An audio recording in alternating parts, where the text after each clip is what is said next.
Hi, this is Peter from O2I Institute, and today we're going to be learning about negative trig identities. So, what it means by negative is basically we're going to have a negative angle. So normally we see sine theta equals to something.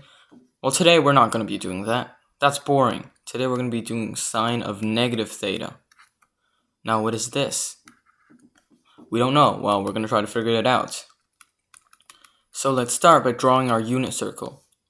Let's just draw a really large circle here, and we'll draw the x-axis and the y-axis right there. And let's just label a random angle. It doesn't matter what the angle is. Label it theta. That's a right angle right there. And that's y, that's x, and that's z. Perfect.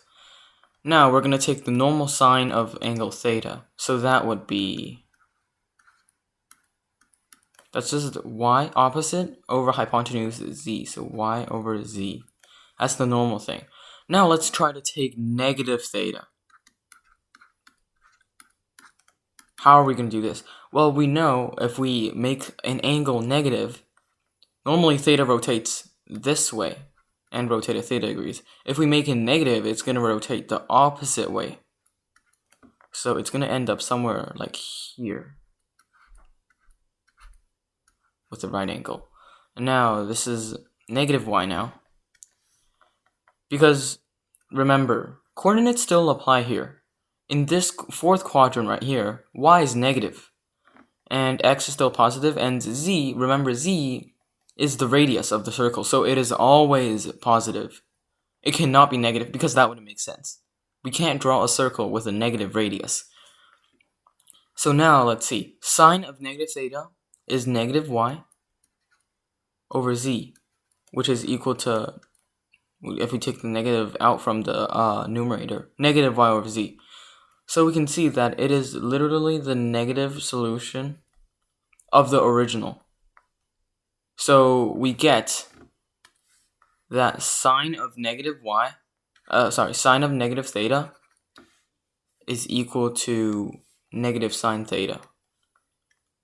Let's just write that down real quick. Negative sine theta. So voila, we have our first negative trig identity here. Now let's try to do cosine. Try this on by yourself first. Try to find what is the negative trig identity of the cosine function for theta. Okay, pause here and play. So let's try to do this. So normally cosine theta is equal to x over z. But remember, we don't want normal today. That's boring. Now let's try negative theta. And we see here, no matter where we draw theta, even if we draw it here, the x does not change its sign when we take the negative of it. So if we draw theta right here, so that would be, theta would actually look like this. But we take the reference angle of it. So it's this small one right here. And we can label this y. And since x here is actually a negative number, we'll label that negative x and z. Now if we take the negative theta angle right here and we take the reference angle of that, we can label this z, and this is negative y. But remember, in a cosine situation, y isn't used at all. X doesn't change signs. So thus we get that cosine of negative theta is just equal to the normal cosine theta. It doesn't change at all. Now try tangent on yourself. Okay, so again we should use the unit circle.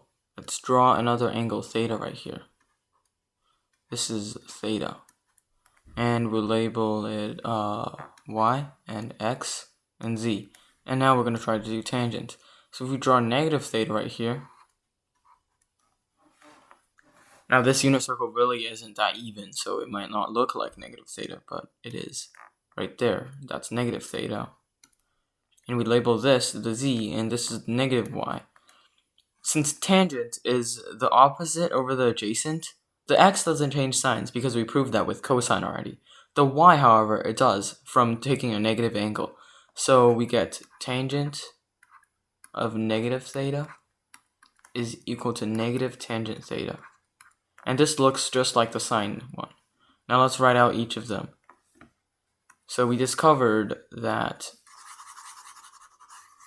sine of negative theta is equal to negative sine theta. And then cosine of negative theta is equal to cosine theta. This one doesn't change because remember, the sign of the x does not change. So like the positive or negative of the x coordinate does not change when you flip the angle. And now let's take tangent of negative theta is equal to negative tangent theta. And there we have it, the three negative trig identities. This is also fairly important, but I would really say it's not that important because usually a question doesn't just give you like sine of negative 30 degrees. That would look really weird on a test. And usually, even if you're simplifying an equation, it doesn't always end up with a negative angle that you can work with. And some of the other formulas just work better with angles, but it is still worth remembering, so please remember this. Take some notes if you need to.